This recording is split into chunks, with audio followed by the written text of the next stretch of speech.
Hi friends, good morning. Welcome to Montessori lesson. So, are you ready to do our fun activity for today? Let's go.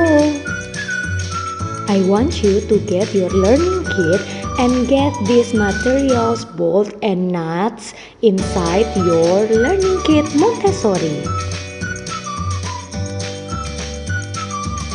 So, I want you to get the bolt and nuts that you can find inside the plastic, and I want you to put it out all the bolts and nuts that you can find inside the plastic.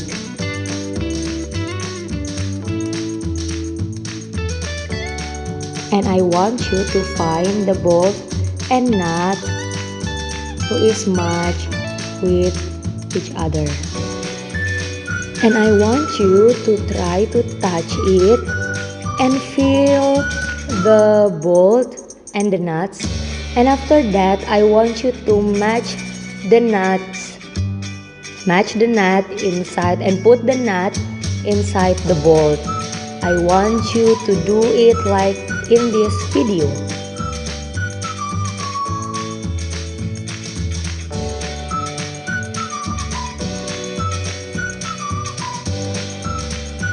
So I want you to put the nut until the top of the bolt.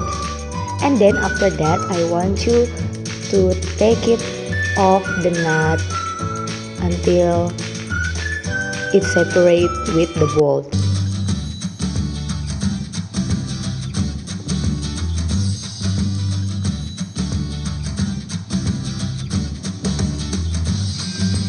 And next, I want you to do it over again with another bolt and nut. For K1 and K2, I want you to feel the nuts again and tell your teacher, how do you feel about the bolt and the nuts that you just touched? Be careful with the bolt and the nuts that the smaller size. I want you to look carefully and do the activity again with the smallest nut and bolt. The end, I want you to gather all the bolts and the nuts and show your teacher. So, thank you friends. See you next time. Bye.